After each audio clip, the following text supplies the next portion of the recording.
What are you saying, Spooky? Cleo, what are you doing? Spooky. Yeah, I know. You're worried. You worried about the next time? Are you? You are? Okay.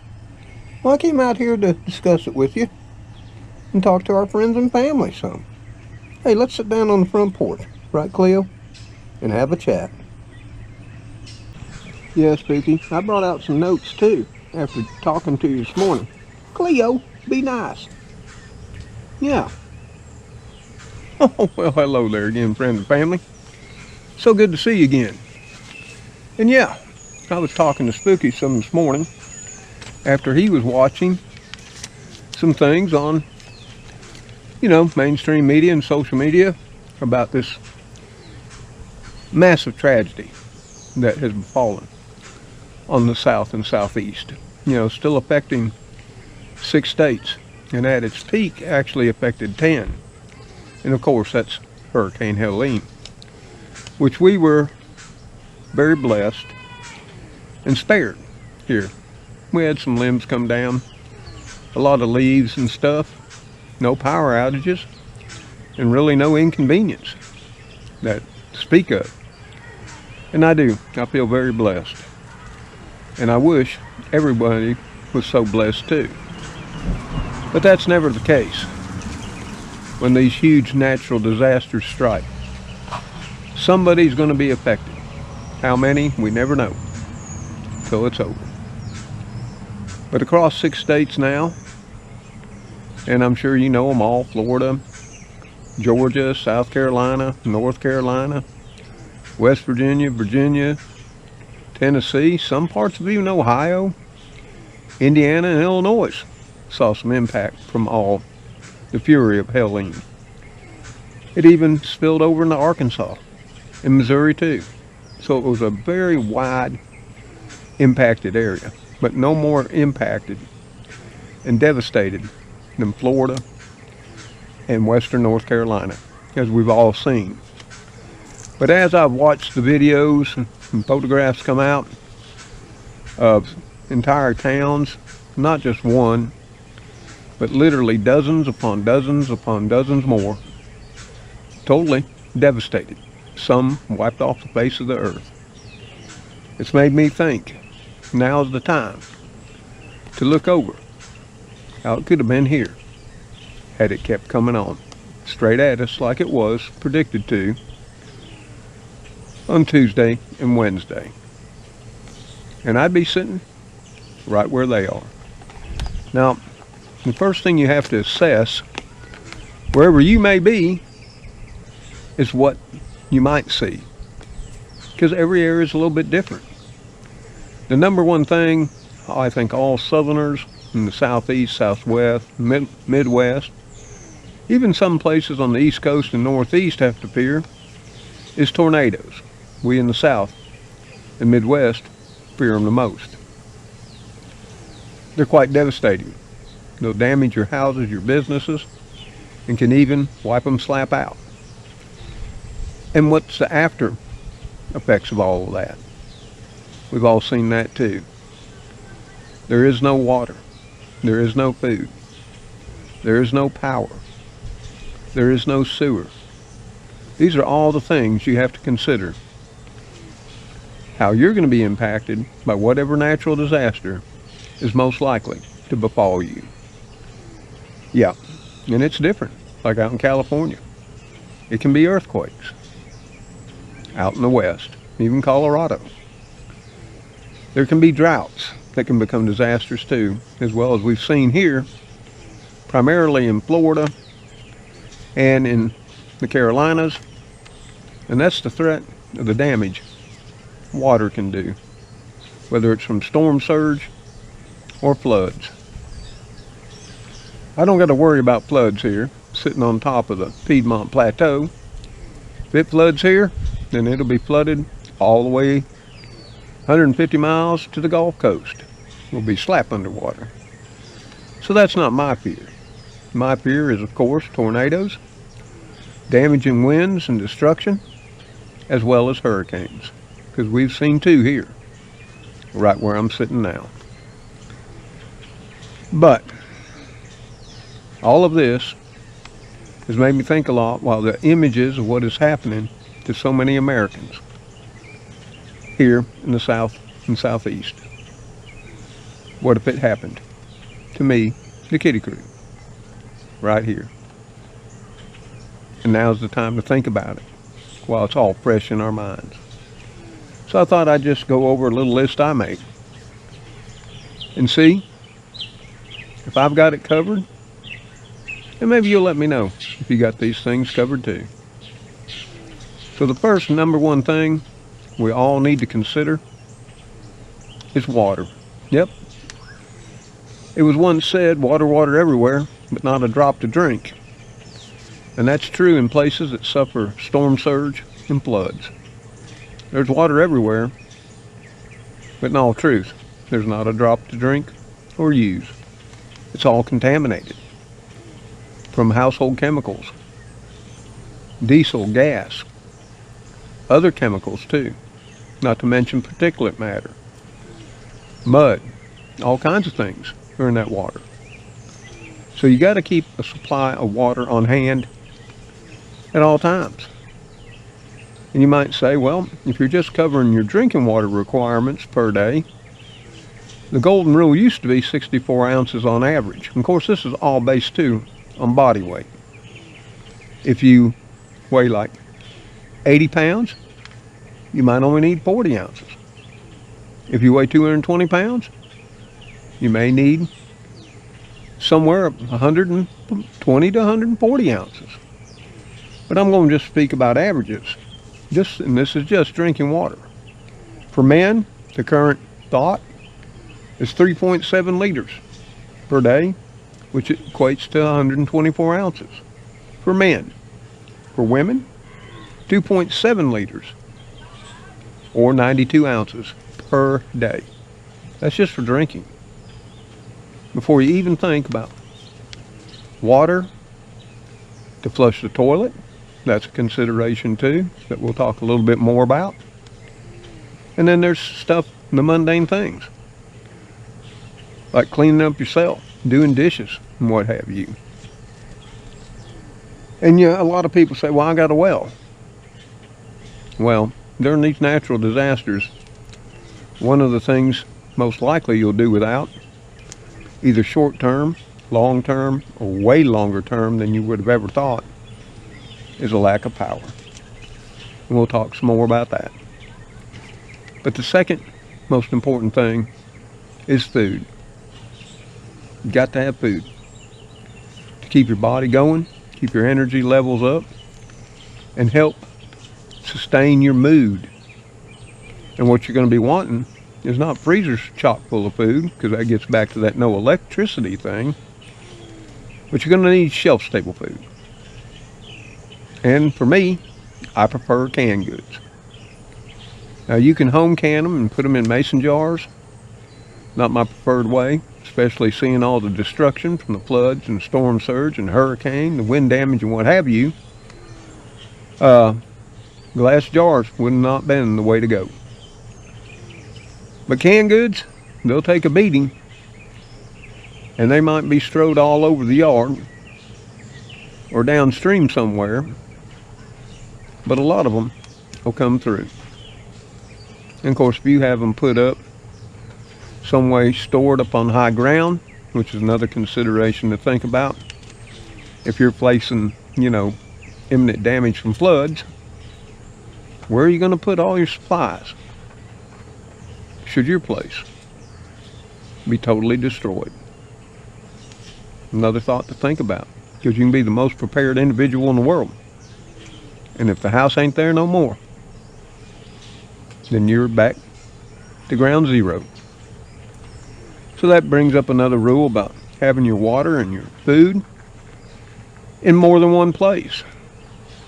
Wise decision there. Don't keep it all in the house. Don't keep it on that low-lying floodplain. Put it on the highest point of the property. And this all gets back to, again, thinking about what you're going to be faced with. Tornadoes, hurricanes, wind damage. That too Tornadoes and hurricanes, as we've seen, can cause flood damage and storm surge.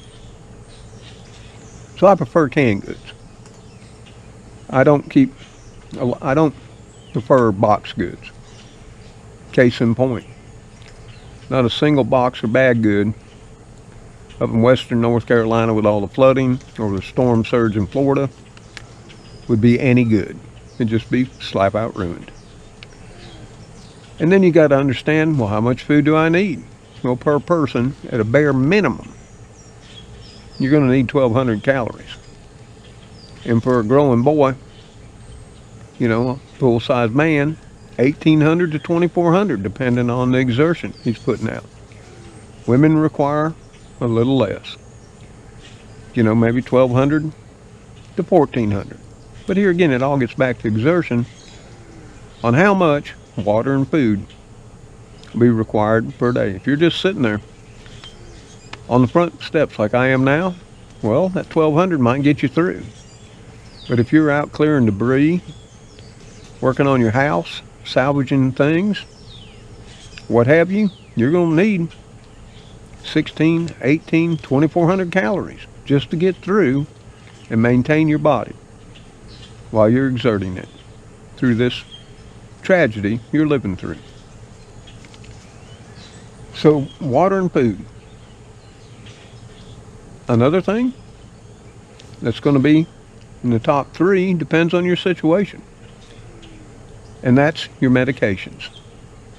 If you're a young, strapping youth, you don't take anything but an aspirin every once in a while, then that may not be a concern. But if you're like so many that have a medical condition, or you're elderly, having medications on hand that can get you through a month, 2 or 3, is essential.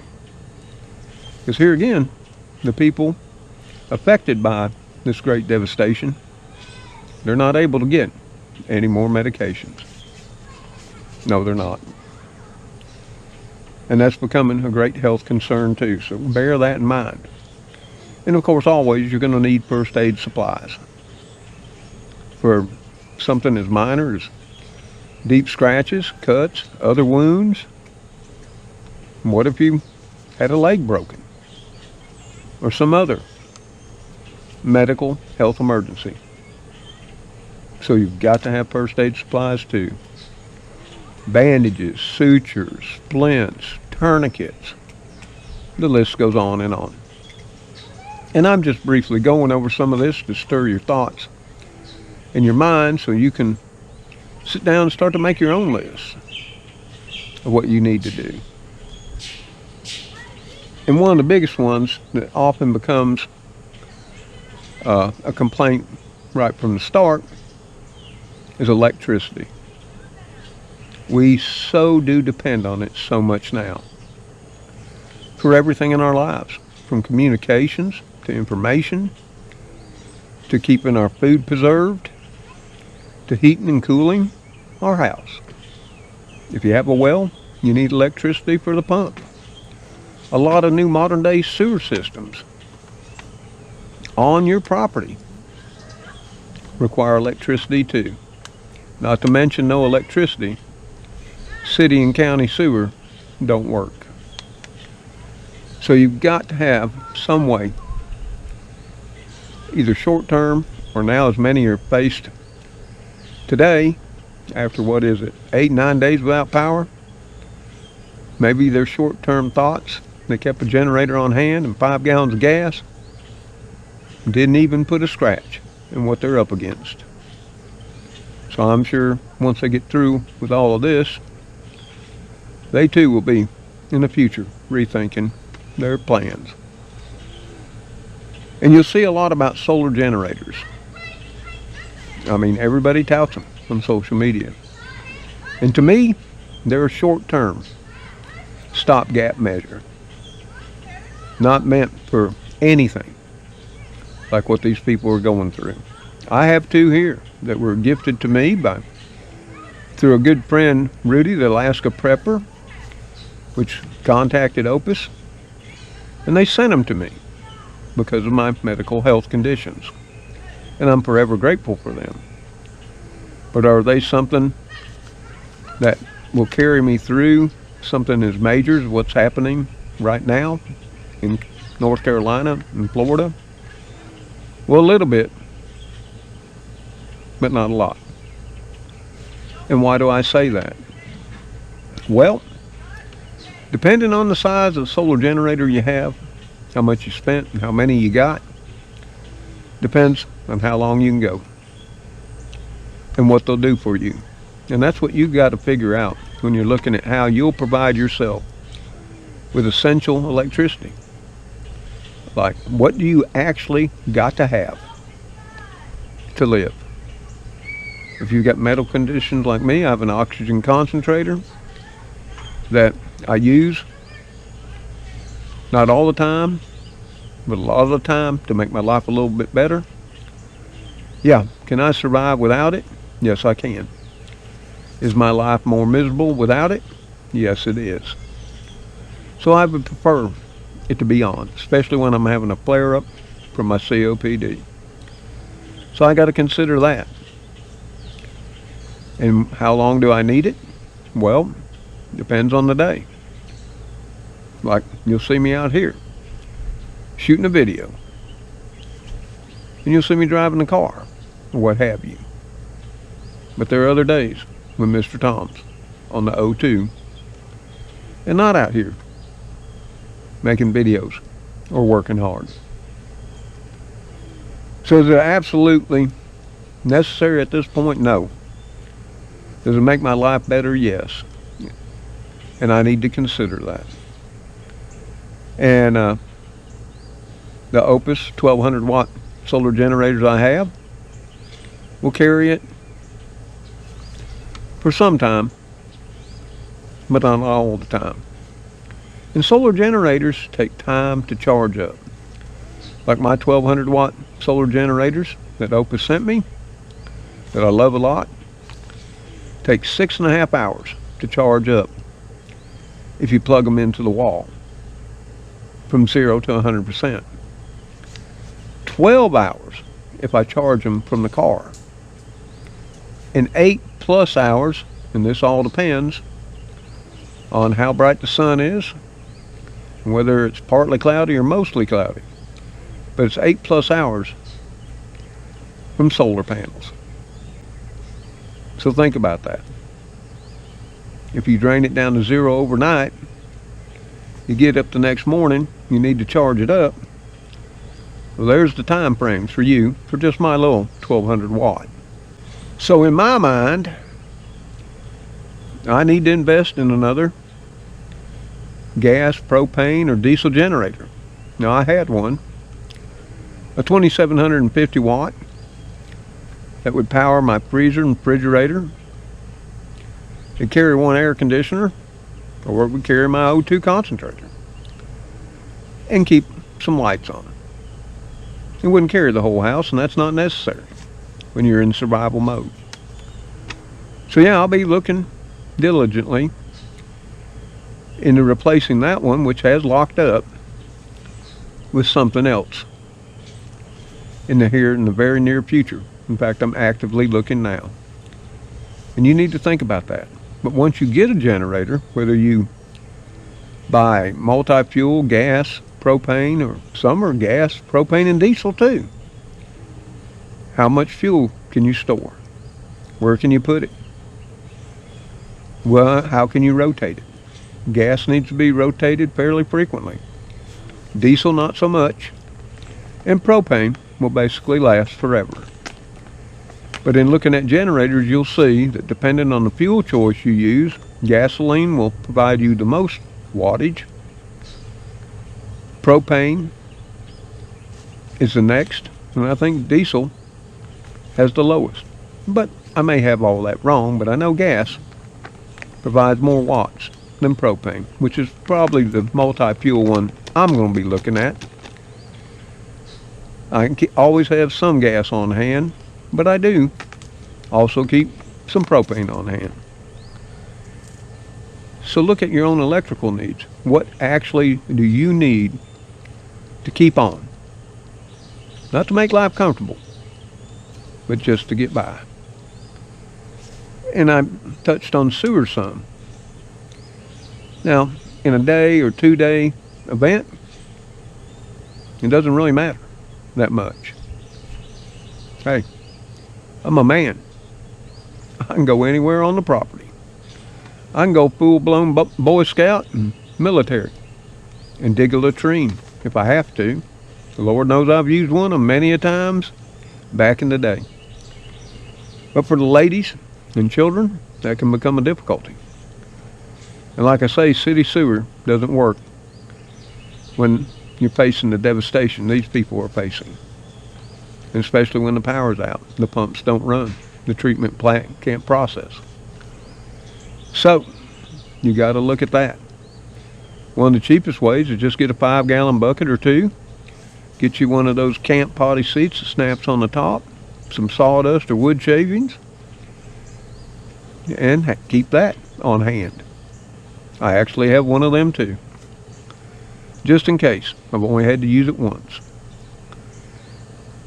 But if you want to flush the toilet, which will eventually back up with no electricity if it's off long enough, you got to go back to number 1 and think about how much water you're going to keep on hand to keep flushing the toilet, to provide sanitation and eliminate human waste. Some of the things you can do is fill your bathtubs up, fill your sinks up, fill up every pot and pan you have, every container that you can find. Not necessarily for drinking, but just to flush the commode. And then we get down, especially seeing the devastation from the storm surge in Florida, the devastating floods in western North Carolina, eastern Tennessee, some parts of South Carolina, which is not often mentioned, and that is shelter. I mean, I've watched literally hundreds and hundreds, maybe thousands of homes that have been just totally crushed, destroyed, and wiped off the face of the planet. Where are these people going to stay? That's when you got to look at portable shelter, aka the tent. It might not be glorious, and it might not be as comfortable as your home, but having a place to go into to shelter you from, the rain and the insects will improve your life a lot. So that's another thing to think about. And I have some of them here too. We've seen the devastation, what tornadoes can do, wipe out an entire house. Or devastate it so bad it's not safe to go into. So I have 3 tents here. Of course, they're primarily for camping, but in a pinch, we can throw them out in the yard and live out of them for a while. And then we start looking in to things such as conveniences. Like, how are we going to cook the food that we have on hand? Well, that gets back to canned goods are cooked in the can and can be eaten right out of the can. That's why I prefer them so much in an emergency situation. But if you're wanting to cook up your freezer foods so they don't go bad, or you just consume them, share them with your neighbors, community, and neighborhoods, you're going to need a way to cook. And it might be romantic to think you can cook on, make you a fire ring, cook up your food on a fire, and I've done that. It's better to have some other way to cook, like a butane camp stove. They're inexpensive. Here again, you can store the propane almost indefinitely. And hey, remember, you got a gas grill. And if it's just that you're experiencing a power outage, if you have a propane or natural gas stove, yeah, the burners will still come on and work. And you may say, no, mine won't, Mr. Tom. Well, you may have to use a lighter or a match, but they will come on. You just can't use the electronic igniter anymore. Now, granted, the oven will not, because it has an electric igniter rod in it. It requires electricity to ignite and stay on. You can look at alcohol stoves, whatever you prefer. But if you're one of those things is you're going to have to cook or want to cook, then you're going to need a way to cook. And just this simple list gets you to thinking. You're going to need a lot of paper because underneath each heading, you're going to see subheadings. Like cook should be under food. How are you going to cook? Not just what you're going to cook, but how you're going to cook it.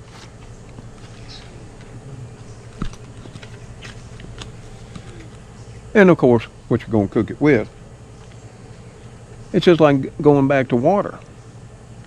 How much water can you save up? And once it's all gone, what do you do? Do you have a filtration system that you can use? I do. I've got a Berkey. A brand new one. It's never been used, never needed to. But it's there, just in case a disaster happens and my bottled water runs out. And then you get into the conveniences, and sometimes they're health related, and sometimes can be survival related, depending on your age, medical conditions, and what have you. Do you need to heat and cool? Now, heat's not such a dire need for 10 months out of the year in the South, but maybe in your area you experience more power outages, and that during the winter snowstorms than we do. So you're going to need a way to heat so you don't freeze and die. Here in the South, it's more important to find ways to cool. And of course, it takes a lot of power to run ACs, as many are finding out. Even I had a short power outage just the other day. It wasn't a lean related, but it gave me a chance to try my Opus 1200 watt out. And even though I knew it wouldn't carry one of my window ACs, I wanted to try and see. So while the power was out, I brought the Opus over, I plugged in the AC, turned it on fan, and it said it would run it for about 9 hours. But when I kicked it over on cool, it immediately aired out and tripped.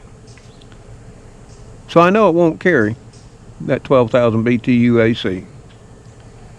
I've got a 12,000 BTU and a 10,000. And a 12,000 watt solar generator won't carry them. Now, they will carry my fridge and freezers, and that's a great thing. And they will keep the lights on. Like I said, I'm ever appreciative to Opus and Rudy, the Alaska Prepper, for making sure I have those things. But something else to talk about electricity and lights and all that, you won't know how much it means to you to just have a source of light. When you're sitting in the darkness and all is quiet, as everything around you has been destroyed. And that gets back to flashlights, lanterns, whether they're battery operated, rechargeable. If they're rechargeable, how are you going to recharge them? And you can get some inexpensive battery banks. Then how are you going to charge your phone, your tablet, or laptop? This can be something as simple as cheap battery banks that are sold on Amazon. Or smaller solar generators, if nothing more, to keep your phone up, your laptop, and tablets charged up so you can communicate and have information too about your ongoing situation. And there's so many more things we could talk about. But I just thought it was pertinent to come out here and sit on the front porch while this issue is in our face and we're watching what could have been all of us. What more we need to do in case this strikes us and comes to your neighborhood. And as always, if you can donate to reputable organizations that you know and trust, please do. Because these people need it more than you can ever know, unless you've experienced it too. I have, and I know. And I wish I could had billions right now, or millions. But even a simple $5 to $10 could help a person out and get them through another day. And as always, your thoughts and prayers need to keep pouring out, because these people are in it for the long haul. It's not going to be over next week or next month or 3 or 4 months from now. There will be people that are still displaced, still suffering from the effects of Helene for a year, maybe 2, or longer than that. It's going to take a long, long time for many small communities to ever make a comeback. So I hope and pray that you'll hope and pray with me to make their lives as easier as they can be. That's all I got for you. Just a little video to make you sit down and think. Get out your piece of paper and start making your list of how prepared you are and what gaps and holes you need to try your best to be ready for the next time this disaster strikes. Maybe it'll be you, but I hope not. So, yep, we're going to head her on in. We got some chow to fix for me and the kitty crew. You know them all. Cleo, Spooky. Yeah, I still want to say Speedy. Yeah, Fluffy Muffin, who visited last night. Heathcliff, Dusty, and we got another black and silver or gray big fluffy Persian that I've been seeing a couple nights too. And of course there's my princess of the house, Gracie. I'll see you on that next episode of Mr. Tom's Neighborhood. Y'all stay safe out there. Take care. Remember, think about it while you have the chance. And may God bless you as you bless those in your lives. We love y'all for stopping by and all you do. Goodbye for now.